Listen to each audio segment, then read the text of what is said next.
اب یہ کہتے ہیں غیر مقلدین جو خود کو اہل حدیث کا لقب دیتے ہیں، اور میں آج کچھ واضح کروں گا یہ اہل حدیث کا لقب انہوں نے کب اپنے لیے الاٹ کرایا ہے، کیونکہ اہل حدیث کا لفظ جو ہے یہ محدثین کے لیے بولا جاتا ہے۔ کس کے لیے؟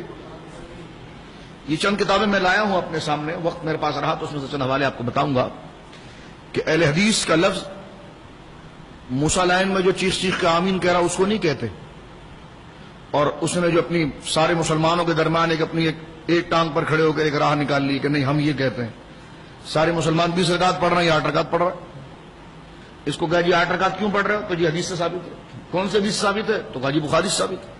ہمارے جی بخاری سے کیا ثابت ہے؟ کہ حضرت عائشہ کہتی ہیں کہ سرکار علیہ السلام 8 رکعت پڑھتے تھے۔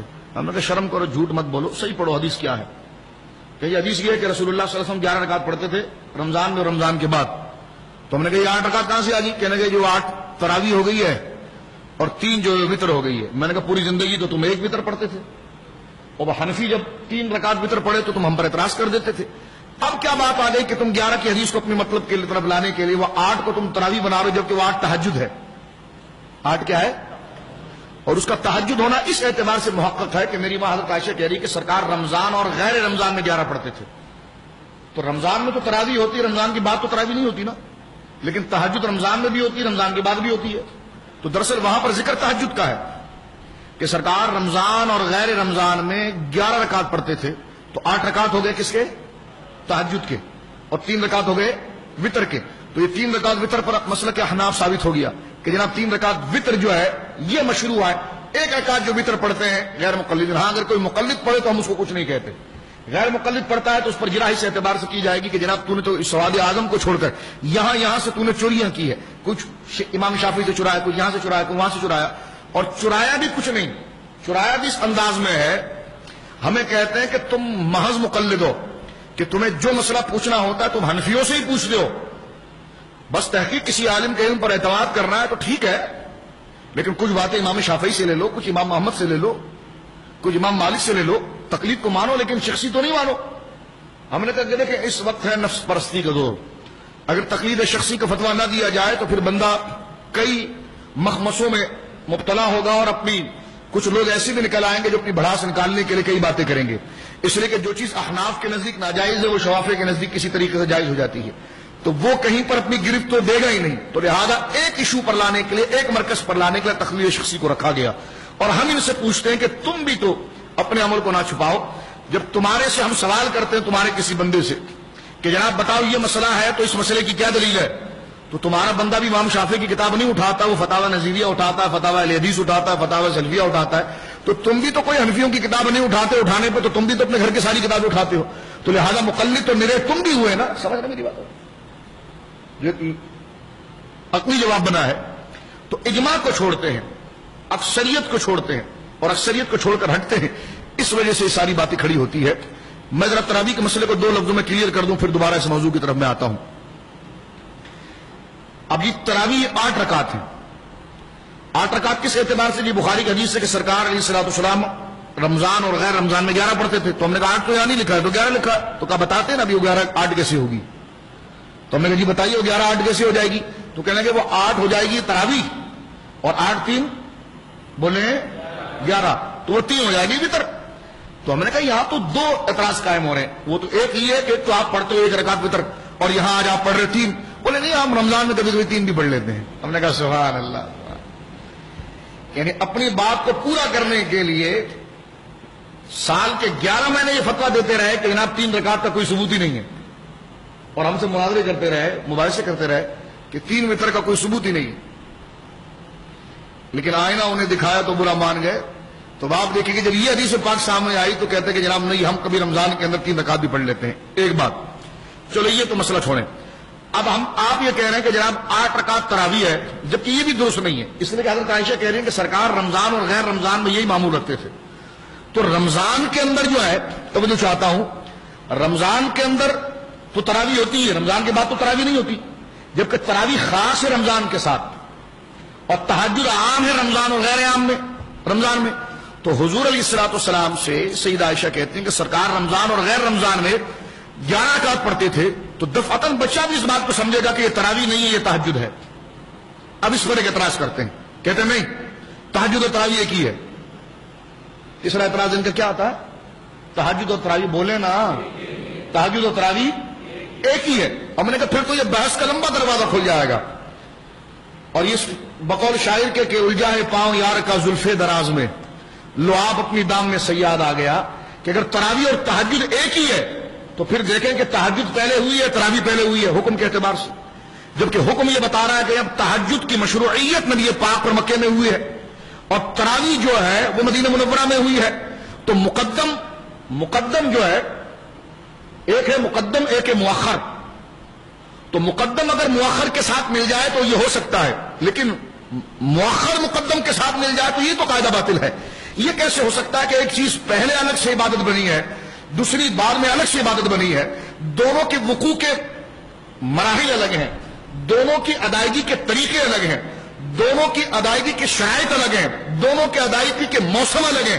ایک موسم رمضان میں ہی ہوتا ہے اور ایک موسم رمضان اور غیر رمضان میں بھی ہوتا ہے.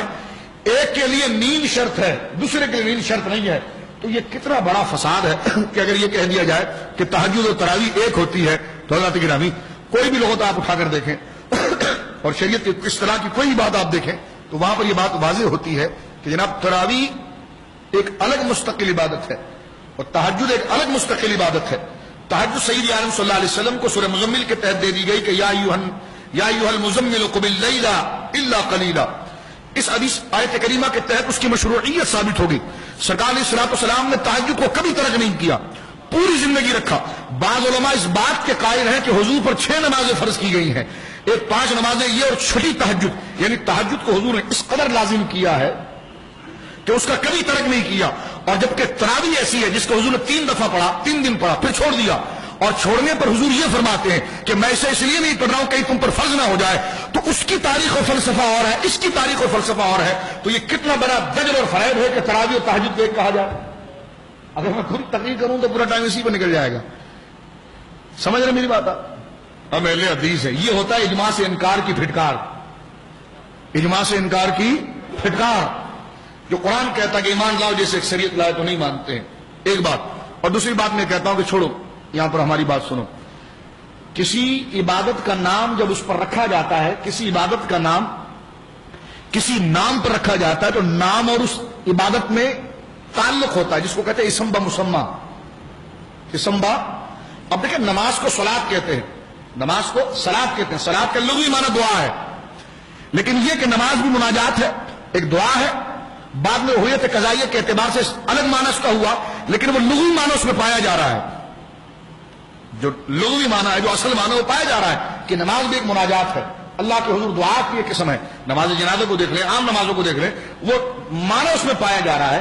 تو ایک لفظ جب کسی ذات کے لیے بولا جائے، مثال کے طور پر ایک شخص ہے، اس کا نام اسد ہے. اسد کا معنی کیا ہوتا ہے؟ شیر. کیا ہوتا ہے؟ اور واقعی میں بہت بہادر ہے، ڈرتا نہیں ہے، سارے کام کر جاتا ہے. تو آپ کہیں گے یار جیسا نام ہے ویسا تو ہے، کہتے ہیں نا جیسا نام ہے ویسا تو ہے. اس کو عربی میں کہتے ہیں اسم بمسمى. اسم کہتے ہیں نام کو، مسمى جس کا نام رکھا گیا ہے. تو ایک تو اصل اسم تھا اور جس بندے کے لیے رکھا گیا وہ اس کا مسمى تھا.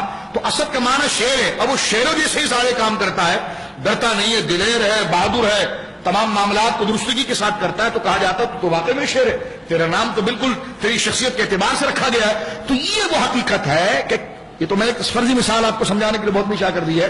عبادات کے اندر شریعت نے جو درجے متعین کیے ہیں، اس میں جب کسی عبادات یا کسی شے کا جب نام رکھا جاتا ہے تو اس نام کی کیفیت، اس کی ہیت، اس کا عمل اور اس کی مقدار کو اس کے نام کے ساتھ مناسبت ہوتی ہے. جیسے میں صلاۃ کی بات میں نے آپ کے سامنے کی، صلاۃ کا معنی دعا ہے، اور پھر ہم نماز جو پڑھتے ہیں اس کو بھی صلاۃ کہا جاتا ہے اصطلاحی طور پر، اصطلاحی شرع میں. لیکن اس میں لغوی معنی پایا جا رہا ہے کہ یہ بھی تو مناجات ہی ہے نا، دعائی ہے.